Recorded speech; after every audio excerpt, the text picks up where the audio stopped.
Hello and welcome to easy Pariksha. Hello and welcome to easy Pariksha. आज हम अपना paper 4 शुरू करेंगे, यूनिट 2, जो कि एटीट्यूड हम ऑलरेडी कर रहे थे। आगे हमने एटीट्यूड क्या होता है ये पढ़ा है, एटीट्यूड के एट्रीब्यूट्स पढ़े हैं, कैब मॉडल। कैब मॉडल के बाद हमने अभी और पढ़ा है आगे concept of cab and factors affecting the cab. उसके बाद रिलेशन पढ़े हमने कैब के। आज हम पढ़ेंगे फॉर्मेशन ऑफ एटीट्यूड और उसके बाद चेंज इन एटीट्यूड। एटीट्यूड कैसे बनता है और उसके बाद उसमें चेंज कैसे ला सकते हैं। सबसे पहले फॉर्मेशन ऑफ एटीट्यूड पे शुरू करते हैं। Formation of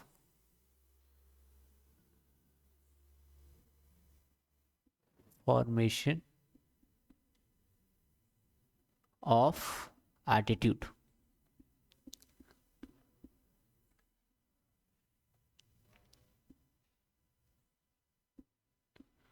formation of attitude से शुरू करते हैं। फॉर्मेशन ऑफ एटीट्यूड हमारे पास 4 या 5 पॉइंट है form how attitude is formed. But उससे पहले हमने इसके पहले वाले वीडियो पे भी देखा था कि किस तरीके से हमारे बिलीफ हमारे वैल्यूज में कन्वर्ट होती है और हमारे वैल्यूज कैसे हमारे एटीट्यूड में कन्वर्ट होती है। तो उसको एज अ डायग्राम आप यूज कर सकते हैं अपने आंसर्स में। तो पहले हम उसको देखेंगे, उसका एक्सप्लेनेशन पिछले वीडियो में, अगर आपने नहीं देखा है तो आप अभी पॉज करें, पीछे वाले वीडियो में जाएं, वो पूरा कंप्लीट देखें, उसे समझें, उसके बाद यहाँ पे आए। ठीक है, तो हम देखने वाले हैं formation of attitude with respect to a diagram. ठीक है, तो हमारी कुछ बिलीव्स होती हैं, पिछले वीडियो में हमने इसे अच्छे से देखा है। हमारी कुछ बिलीव्स होती हैं। ओके, वो बिलीव्स 2 टाइप की होती हैं, एक peripheral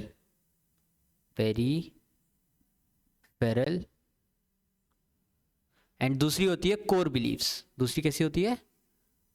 core beliefs. Core beliefs होती हैं और पेरिफेरल बिलीव्स होती हैं। कोर बिलीव्स जो बहुत स्ट्रांग होती हैं, जो इजीली चेंज नहीं की जा सकती, जैसे हमारी बिलीव्स हमारे रिलीजन को लेके, हमारे पेरेंट्स को लेके। पेरिफेरल बिलीव्स वो छोटी मोटी चीज़ें जो विद हेल्प ऑफ फैक्ट्स आपको कुछ नया बताया, आपको साइंटिफिक डिस्कवरी पता चली और आपने उसे चेंज कर लिया। तो जो इजीली चेंज ना हो पाए वो हमारे कोर बिलीव्स होते हैं। Core beliefs along with emotions. Core beliefs हमारे इमोशंस के साथ हमारी वैल्यूज़ को डिफाइन करती हैं। इस सब के एक्सप्लेनेशन नेक्स्ट पिछले वीडियोस में हैं, तो आप ये कैसे होता है ये हमने पिछले वीडियो में ऑलरेडी डिस्कस किया हुआ है, तो आप वहाँ जा कर के पूरा देख सकते हैं। अभी हम सिर्फ डायग्रामेटिक डिस्क्रिप्शन दे रहे हैं कि वो हो कैसे रहा है। ये वैल्यूज़ हमारी जो इनिशियल एक्शन को डिफाइन करती हैं वो हमारा एटीट्यूड होता है, वो हमारा एटीट्यूड होता है। ठीक है, अब इस एटीट्यूड को अलॉन्ग विथ सिचुएशन, ये भी हमने पहले पिछले वीडियो में पढ़ा हुआ है, तो इसका एक्सप्लेनेशन आपको पिछले वीडियो में मिल जाएगा। और यहाँ पे सिर्फ हम डायग्राम की बात कर रहे हैं। अलॉन्ग विथ सिचुएशन,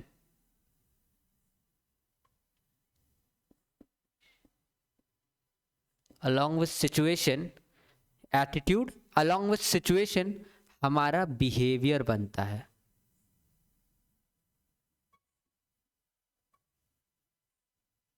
ठीक है, हमारा क्या बनता है?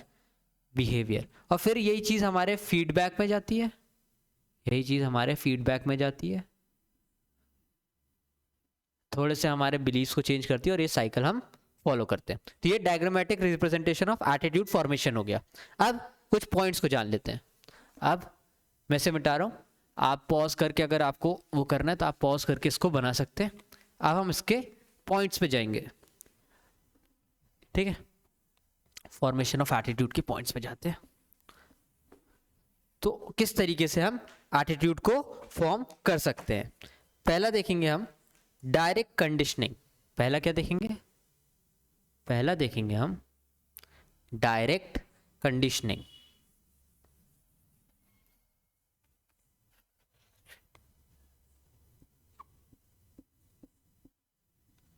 Direct conditioning. ठीक है, ये लिखेंगे आप कि डायरेक्ट कंडीशनिंग कैसे family, it is nothing but socialisation, it is nothing but socialisation socialisation किस तरीके से चीज़ें आपके एनवायरनमेंट में चल रही है, आपको बताई गई है, रिपीटेटिवली जो हो रहा है उसे देख करके आप एक एटीट्यूड फॉर्म करते हैं। किस तरीके से आपके एनवायरनमेंट में चीज़ें चल रही हैं, आपको क्या सिखाया जा रहा है, रिपीटेटिव वे में क्या होता है, उस तरीके से आप आपका एटीट्यूड फॉर्म करते हैं। फॉर एग्जाम्पल इसके लिए हम थोड़ा एकेडमिक एग्जाम्पल लेंगे। एकेडमिक एग्जाम्पल कैसे लेंगे कि हमारे पास एक थ्योरी है, Pavlov's dog theory. Again, Pavlov's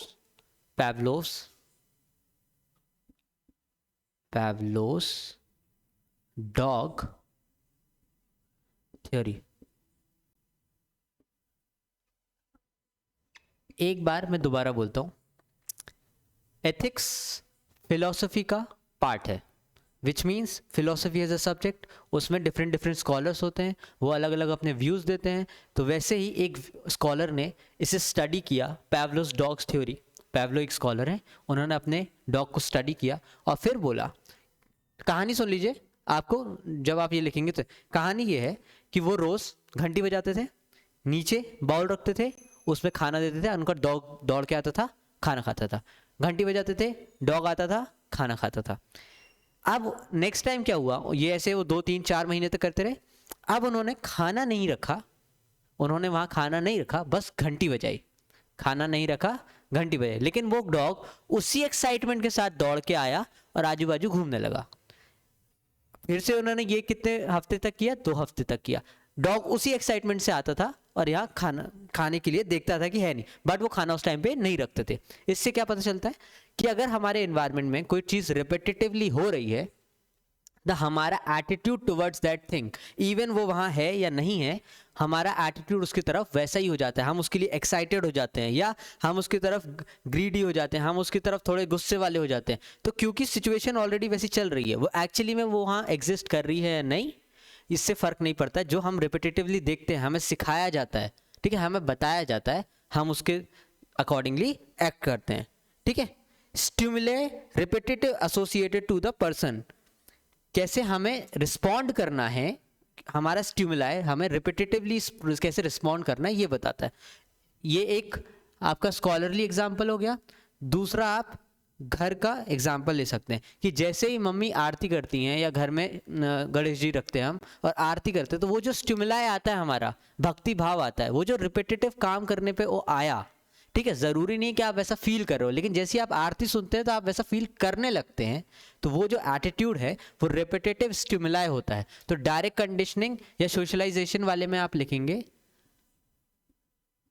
repetitive conditioning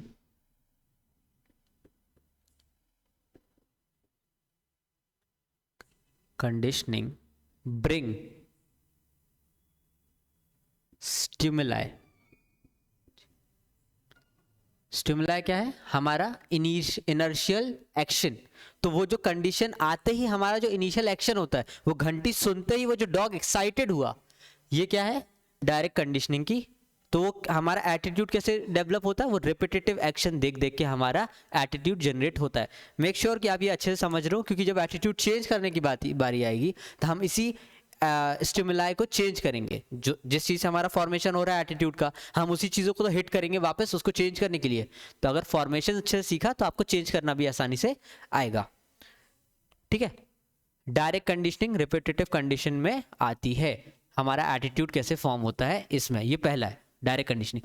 लेकिन ये अगर आप थोड़ा सा सोच लें कि ये हमें क्यों डाला गया है, अगर आप सिर्फ रट के चले जाएंगे और लिख भी आएंगे, ऐसा नहीं है, और आप पास भी हो जाएंगे, बट ये हमारे एडमिनिस्ट्रेशन में क्यों डाला है, क्योंकि लोगों का एटीट्यूड आपको पॉजिटिव करना है, किस तरीके से फॉर्म करना है ये आपको आना चाहिए। फॉर एग्जांपल, किस तरीके से हमारे यहाँ स्वच्छ भारत अभियान है, स्वच्छ अभियान हमने देखा था, कैब मॉडल देखा था।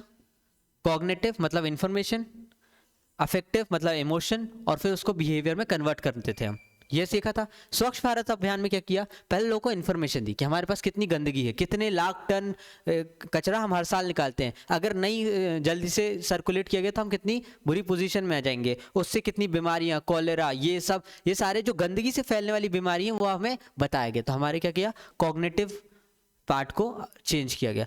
फिर इमोशन कैसे जोड़े उसके साथ, कि स्वच्छता अभियान चलाया गया, ठीक है। Even prime minister of India himself came and wipe out the garbage. तो क्या हुआ, हमारे इमोशन उसकी तरफ जगाए गए, तो हमारा ऑटोमेटिकली बिहेवियर चेंज हुआ, ठीक है। तो ये सारी चीजें कैसे एडमिनिस्ट्रेशन में यूज करना है, अगर आप इस विचार से पढ़ेंगे तो ज्यादा आसानी से समझ में आएगा और एग्जाम्पल्स भी आप बहुत अच्छे लिख पाएंगे। नाउ डायरेक्ट कंडीशनिंग के बाद सेकेंड है हमारा direct instructions, attitude formation by direct instructions. पहला एटीट्यूड कैसे फॉर्म हुआ था, हमारी कंडीशनिंग के द्वारा, हमारे रिपीटेटिव एक्शंस के द्वारा। दूसरा हमारा एटीट्यूड कैसे फॉर्म हो रहा है, डायरेक्ट इंस्ट्रक्शंस के द्वारा। हमें कौन इंस्ट्रक्शंस देता है, हमें इंस्ट्रक्शंस देते हैं हमारे रिलीजन, हमारा कॉन्स्टिट्यूशन या लॉज।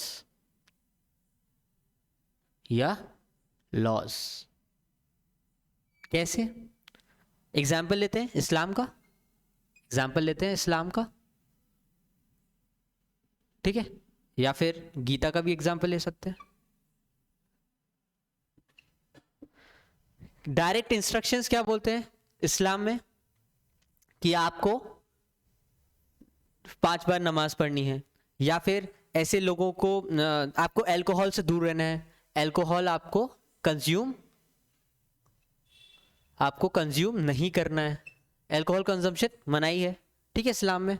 और क्या है, आप जैसे हिजाब केस अभी बहुत चल रहा है, तो हिजाब की तरफ जो पॉजिटिव कनोटेशन आया लोगों का, हिजाब की तरफ एक पॉजिटिव एटीट्यूड है कि नहीं इसे पहनना चाहिए, वो कैसे आया, डायरेक्ट इंस्ट्रक्शन से आया by Islam as a religion और उनकी होली बुक, ठीक है। इस्लाम की एक होली बुक है कुरान, वो आपको इंस्ट्रक्ट कर रही है, आपको डायरेक्ट कर रही है, ठीक है। तो डायरेक्ट इंस्ट्रक्शन से आपका एटीट्यूड फॉर्म हुआ, पॉजिटिव एटीट्यूड टुवर्ड्स दैट हिजाब, ठीक है। या फिर गीता में कई बार कहा गया है, तो आप किसी चीज के तरफ कैसे एटीट्यूड फॉर्म करेंगे, तो नेगेटिव एटीट्यूड टुवर्ड्स अल्कोहल कैसे फॉर्म हुआ इस्लाम में, डायरेक्ट इंस्ट्रक्शंस दिए गए रिलीजन में कि आपको अल्कोहल कंज्यूम नहीं करना है, इससे कंज्यूम करने से आप रिलीजन के खिलाफ जाते हैं, जो भी। तो डायरेक्ट इंस्ट्रक्शंस के थ्रू आपके अंदर किसी एक पर्टिकुलर चीज, पर्सन, ओपिनियन के लिए आपका एटीट्यूड फॉर्म हुआ। तो एटीट्यूड फॉर्मेशन पढ़ रहे हैं किस तरीके से, पहला डायरेक्ट कंडीशनिंग से और दूसरा डायरेक्ट इंस्ट्रक्शन से। लॉज में आपको कैसे बताया जाता है, जैसे लॉज में या कॉन्स्टिट्यूशन में बताया जाता है कि आपको क्या करना है या क्या नहीं करना है। फॉर एग्जाम्पल ड्रग्स के खिलाफ नियम बनाए गए हैं, नियम में आपको जेल का प्रावधान है या फाइन्स का प्रावधान है, ऊपर से आपकी सोशल कंडीशनिंग खराब होगी। तो वो जो लॉज ने आपको इंस्ट्रक्ट किया कि आपको ये सही करना, ये सही बात है और ये गलत बात है, तो उसके अंदर आपका एटीट्यूड फॉर्म किया टुवर्ड्स ड्रग्स, ये मुझे नहीं लेना है, एक नेगेटिव एटीट्यूड फॉर्म किया किसने, लॉज ने। तो कैसे direct instructions bye religion, constitution या ऐसी कोई अथॉरिटी अगर आपको डायरेक्ट इंस्ट्रक्ट कर रही है और वो आपका एटीट्यूड फॉर्म कर रही है, तो ये हमारा पार्ट है, ठीक है। सेकेंड हो गया। पहला क्या था, डायरेक्ट कंडीशनिंग, दूसरा क्या है, डायरेक्ट इंस्ट्रक्शंस। तीसरा देखते हैं, तीसरा देख रहे हैं, तीसरा है ऑब्जर्वेशन लर्निंग।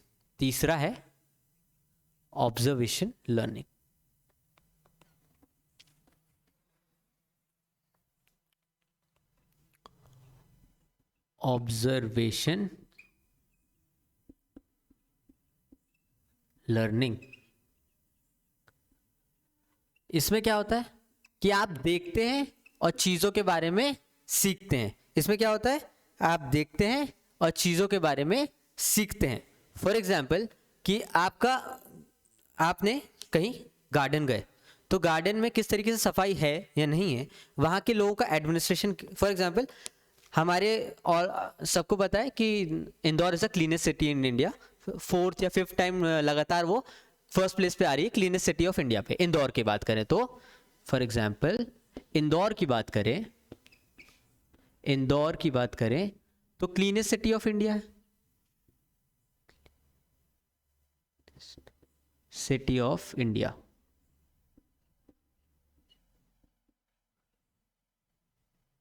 ठीक है, Indore is a cleanest city of India.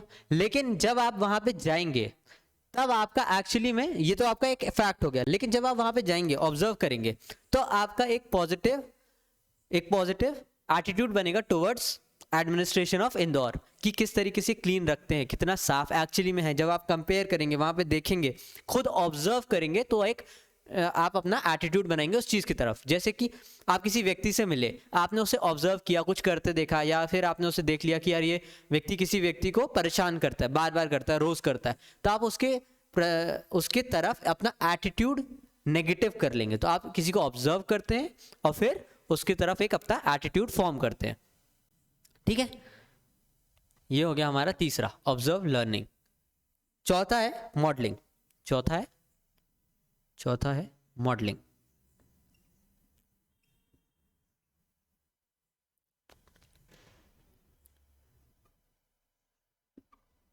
Modelling का मतलब है इंटीमेट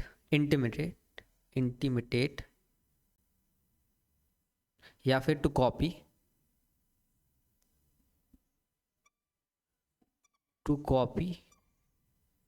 योर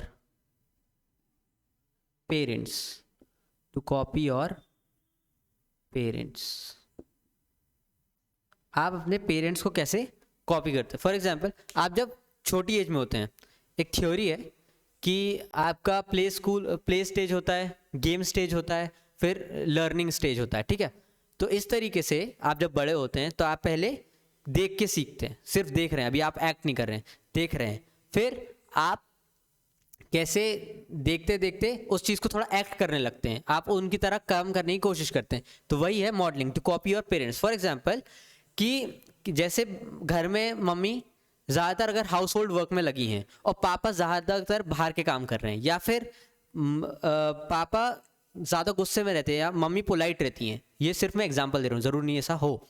ठीक है, तो ऐसे में देख के जब वो अपने पिताजी को कॉपी करता है, या फिर वो समझता है कि मैं एक एज अ मेल ग्रो कर रहा हूँ, या फिर जब वो अपने पिताजी को कॉपी करता है तो वो वैसे अग्रेसिवनेस दिखाता है, और जब वो अपनी मम्मी को इंटिमेट करता है तो वो डोसाइल दिखाता है। इसीलिए कहते हैं कि देखिए एटीट्यूड फॉर्मेशन क्या है। जैसे इसका यूज़ हमारे एडमिनिस्ट्रेशन में कैसे आएगा। पहले तो पेरेंटिंग के थ्रू हम बहुत सारे सोशल इविल्स को ख़त्म कर सकते हैं। सोशल इविल्स कौन से हैं? सोशल इविल्स ऐसी कुछ एग्जाम्पल ले लेते हैं, जैसे कि पैट्रियार्कल बिहेवियर, ठीक है, या फिर डोमेस्टिक वायलेंस,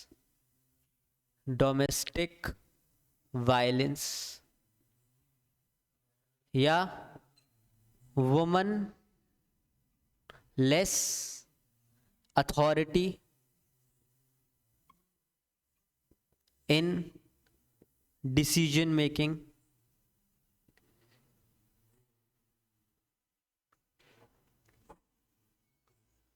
ठीक है, ये सारी चीजें हैं। अब इस सोशल इविल को आप घर घर जाके सॉल्व नहीं कर सकते, तो आप क्या करेंगे, पेरेंट्स को बोलेंगे कि इस तरीके से बिहेव करें, क्योंकि बच्चे उनको इंटिमेट करते हैं, उनको देखते हैं, उनको कॉपी करने की कोशिश करते हैं। तो अगर फादर डोमिनेंट बिहेवियर ना रखे, मदर सिर्फ डोसाइल बिहेवियर नहीं, आउट बाहर जाके काम करे, या फिर मदर और फादर दोनों घर का काम करते हैं और बच्चे उसको देखते हैं, तो वो जेंडर टाइप स्टीरियोटाइप अपना क्रिएट नहीं करते हैं। ठीक है, जब अपने पेरेंट्स को देखा कि उसने देखा कि फादर फिगर ऑफिस जाते हैं, घर आते हैं, थोड़ा सा स्ट्रिक्ट रहते हैं, मदर फिगर डोसाइल हैं, थोड़ा इंटिमेट रहती, थोड़ा डर के रहती हैं, थोड़ा उनके पापा के हिसाब से काम करती हैं, तो ये जो अगर दो चीज़ें उसने देखी तो उसने सोसाइटी की तरफ ये ऑब्जर्व किया और लर्न किया कि भाई यही दोनों चीज़ें होती हैं, अगर मुझे मेल बनना है तो मुझे ये सब कॉपी करना पड़ेगा, फीमेल बनना है तो ये सब कॉपी करना पड़ेगा।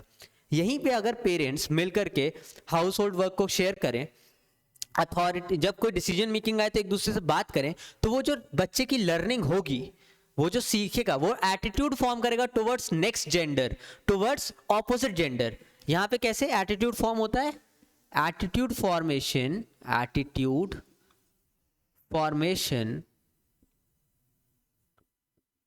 टुवर्ड्स ऑपोजिट जेंडर वो ज्यादा पॉजिटिव होगा। कैसा होगा? पॉजिटिव होगा। वो उन्हें चांस देगा, जब वो स्कूल जाएगा वो व्यक्ति, तो उन्हें ऑपोजिट जेंडर यही करती हैं, ये किसी स्टीरियोटाइप से नहीं जाएगा, वो एक इक्वालिटी के बिहेवियर से जाएगा। तो अगर modelling to copy your parents, जब वो छोटा होता है वो इंटीमेट करता है और अपने पेरेंट्स को देखता है, तो पहले तो हमने देखा कि ये फॉर्मेशन कैसे होता है। तो फॉर्मेशन होता है कि वो अपने पेरेंट्स को कॉपी करता है, जो वो करते हैं उन्हें देख देख के सीखता है छोटी स्टेज में। लेकिन उससे वो कैसे हम सोसाइटी चेंज कर सकते हैं, हमने एक एक्स्ट्रा पॉइंट देखा कि attitude formation toward your opposite gender. तो किस तरीके से आप अपने घर में बिहेव करेंगे as a husband and wife, वही देख करके आपका बच्चा सीखेगा और बाहर जाके स्कूल में वो वैसी करने की कोशिश करेगा। ठीक है, ये हो गया चौथा point towards attitude formation. And fifth है सोशल कंपैरिजन। ठीक है, हर्ड मेंटेलिटी। फिफ्थ वन ये वाला मैं मिटा देता हूं, fifth one is herd mentality या social comparison. Fifth one herd mentality, HEARD, herd mentality and social comparison.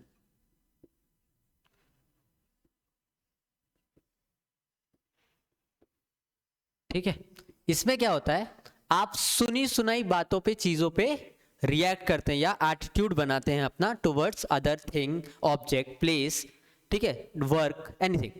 कैसे? अब हर चीज हमने नहीं देखी है, हमने अब वैसे तो इंटरनेट का ज़माना है तो हम कोशिश कर सकते हैं, सर्व कर सकते हैं, देख, लेकिन इसके पहले भी जब आपका एटीट्यूड फॉर्मेशन होता है तो आप किसी के बारे में कुछ सुनते हैं, ठीक है, आप उसके बारे में किसी और से जानते हैं, उसके हिसाब से आप एटीट्यूड फॉर्म करते हैं। ठीक है, तो कैसे? फॉर एग्जाम्पल पाकिस्तान के खिलाफ नहीं बोलूंगा, पाकिस्तान के तरफ आपने कैसा एटीट्यूड फॉर्म किया है, ये हर्ड मेंटेलिटी पे। और ये भी इंपॉर्टेंट है कि आपने किस सोर्स से उसके लिए आपने एटीट्यूड फॉर्म किया है, वो भी इंपॉर्टेंट होता है। फॉर एग्जाम्पल आपने हर्ड मेंटेलिटी, आपने पाकिस्तान के बारे में कुछ सुना तो आपने वहां के लिए एक एटीट्यूड फॉर्म कर दिया। कैसे? कि बाढ़ आ रही थी, आपने न्यूज़ में पढ़ा कि वो बाढ़ को कंट्रोल नहीं कर पाए, तो आपने ये बताया कि उनका शायद एडमिनिस्ट्रेशन उतना वो नहीं, कैपेबल नहीं है। फिर आपने FATF की रिपोर्ट पढ़ी, आपने FATF की एक रिपोर्ट पढ़ी कि वो ग्रे लिस्ट में है ना। तो मतलब वहां पे टेरर फंडिंग होती होगी, तो वहां टेररिस्ट का ग्रुप होगा। तो आपने क्या किया, आपने चीजों के बारे में सुना और उसके बारे में एक एटीट्यूड फॉर्म किया। अब सोर्स कैसे, क्या बोल रहा था मैं, आपने किस सोर्स से सुना? जैसे आपने FATF की रिपोर्ट पढ़ी है कि वो ग्रे लिस्ट में है, तो आपको पता चला वो वहां पे किस तरीके से आतंकवाद है या फिर उसकी टेरर फंडिंग होती है। या फिर आपने हंगर रिपोर्ट पढ़ी कि इंडिया से तो ऊपर है बट एक्चुअली में लिस्ट में काफी नीचे है। या आपने किसी और स्कॉलरली सोर्स से पढ़ा तो आपने एक एटीट्यूड, या फिर आपने किसी न्यूज़ चैनल में देखा, तो न्यूज़ चैनल में तो अलग ही पिक्चर दिखती है, तो फिर आप उस पर्सन के हिसाब से अपना एटीट्यूड फॉर्म करेंगे जैसे वो व्यक्ति बता रहा है। ठीक है, तो पहले तो हर्ड मेंटेलिटी है कि आपने सुन करके केवल सुनी सुनाई बातों पे आपने उसके लिए एटीट्यूड फॉर्म किया। और दूसरी बात इसमें इंपॉर्टेंट आती है कि किस सोर्स से सुना है, आप वैसा जिस तरीके से आपको बताया गया आप उस तरीके से अपना एटीट्यूड फॉर्म करेंगे towards that thing, place, individual और वर्क, एनीथिंग। ठीक है, तो ये है फॉर्मेशन ऑफ एटीट्यूड। अब हम देखेंगे चेंज ऑफ एटीट्यूड। अब फॉर्म कर लिया, चेंज भी करना होगा। ठीक है, एक सेकेंड, हम ये रब कर दें।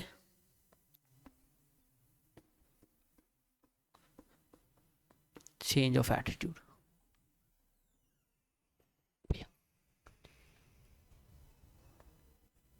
अभी हमने फॉर्मेशन ऑफ एटीट्यूड देखा है। इसके नेक्स्ट वीडियो में, इसी लेक्चर सीरीज में, हम चेंज ऑफ एटीट्यूड और आगे आने वाले सारे टॉपिक्स को कवर करेंगे। इसके अलावा आप अगर कुछ चाहते हैं कि हमारी तरफ से, इजी परीक्षा टीम की तरफ से, अगर आप कोई और चीज़ चाहते हैं कि ये पहले पढ़ना चाहते हैं, आपके ऑब्वियसली मेंस आ रहे हैं, आप प्रिपेयर करना चाहते हैं, तो हमें कमेंट सेक्शन में ज़रूर बताएं, तो उसके वीडियो हम पहले लाने की कोशिश करेंगे प्रायोरिटी बेसिस पे। Thank you.